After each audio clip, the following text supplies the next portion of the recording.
안녕하세요. 원어민도 배우는 영어 장문의 닥터진입니다.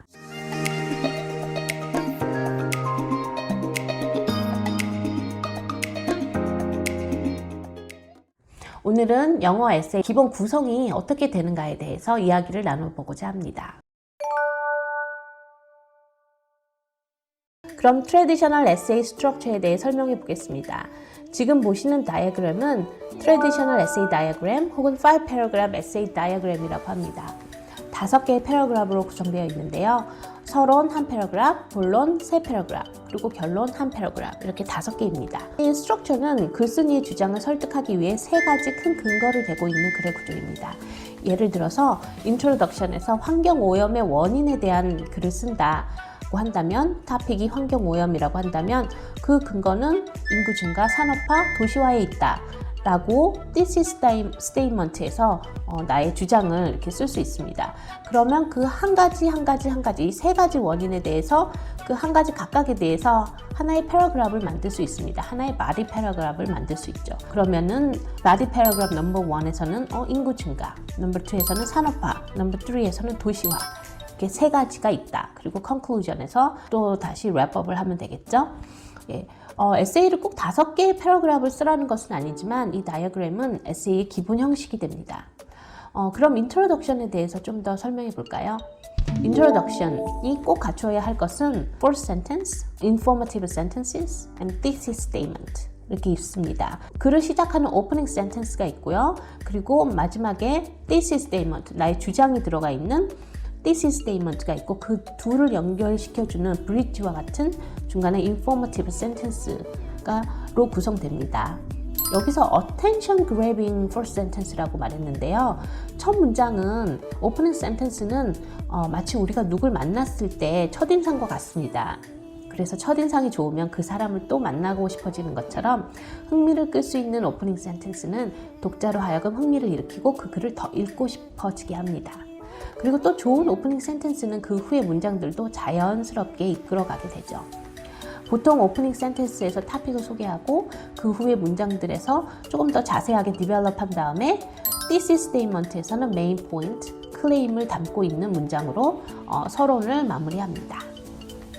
네, 그럼 예문을 통해 알아볼까요? 이 글은 Propaganda Techniques in Today's Advertising 이라는 타이틀의 앤 맥클린턱 교수의 글입니다. 앤 맥클린턱은 프린스턴 대학 영문과 교수고요. 굉장히 유명한 스칼러이기도 합니다. 자, 그럼 제가 읽어볼게요. Americans, adults and children alike, are being seduced. They are being brainwashed, and few of us protest. Why? Because the seducers and the brainwashers are the advertisers we willingly invite into our homes. We are victims, content, even eager to be victimized. We read advertisers' propaganda messages in newspapers and magazines. We watch their alluring images on television. We all do it, even those of us who claim to see through advertisers' tricks and therefore feel immune to advertising's charm. Advertisers lean heavily on propaganda to sell products.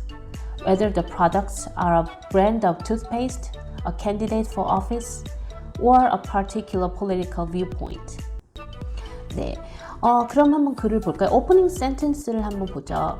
Americans, adults, and children alike are being seduced. 네, 상당히 강렬하죠? 예, 굉장히 흥미롭습니다. Are being seduced. How? What happened? 더 읽어보고 싶죠? 그러면 자연스럽게 자세한 설명이 이루어지고 예시들이 제시됩니다.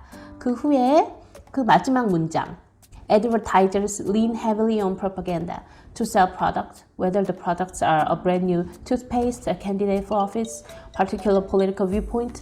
요 마지막 문장이 author가 자기 주장을 담고 있는 thesis statement죠. 그래서 opening sentence 그리고 좀 더 develop 시킨 다음에 thesis statement까지 나오는 것이 introduction의 기본 구조입니다. 그래서 프로포간다라고 하면은 특정 의견의 뭐 선전, 선동 같은 거죠. 특히 그런 의견이나 인포메이션이 좀 biased 되고 misleading nature를 갖고 있을 때 쓰는 그런 단어입니다. 그러면 body paragraph의 예를 한번 통해서 알아볼까요? 아까 저희가 읽었던 그 propaganda techniques in today's advertising, 이 글을 바탕으로 body paragraph, 특히 topic sentence들을 알아보겠습니다. Topic sentence 1은 propaganda is a systematic effort to influence people's opinions to win them over certain view or side. So 첫 번째 topic sentence에서는 propaganda가 무엇일까에 대해서 definition을 내렸고요. 그 이후에 이제 조금 더 자세한 supporting detail로 글을 구성했습니다. 그래서 어떤 body paragraph을 구성했고, 그리고 두 번째는 topic sentence 2. What kind of propaganda techniques do advertisers use? There are 7 basic types. Name calling, glittering generalities, testimonial, plain facts, and card stacking. 두 번째는 그러면 어떤 그 프로파간다 테크닉에는 어떤 타입이 있을까? 어떤 종류가 있을까에 대해서 7가지로 이렇게 정리를 해놨습니다. 조금 바디 패러그래프에서 나눠서 정리를 했고요. 하지만 크게 봤을 때는 이렇게 타입에 대해서 얘기를 했고, 세 번째 topic sentence. Why do these propaganda techniques work? They work because they appeal to our emotions, not our minds. 세 번째는 왜 그럼 이런 프로파간다 테크닉이 워킹하냐, 유효하게 쓰이냐 하는 이유에 대해서, 원인에 대해서 설명하고 있습니다. 그리고 자세히 그 supporting detail에서는 evidence나 statistics나 그런 또 본인의 의견을 또 얘기하고 있고요. topic sentence를 supporting하기 위한 설명을 하고 있습니다.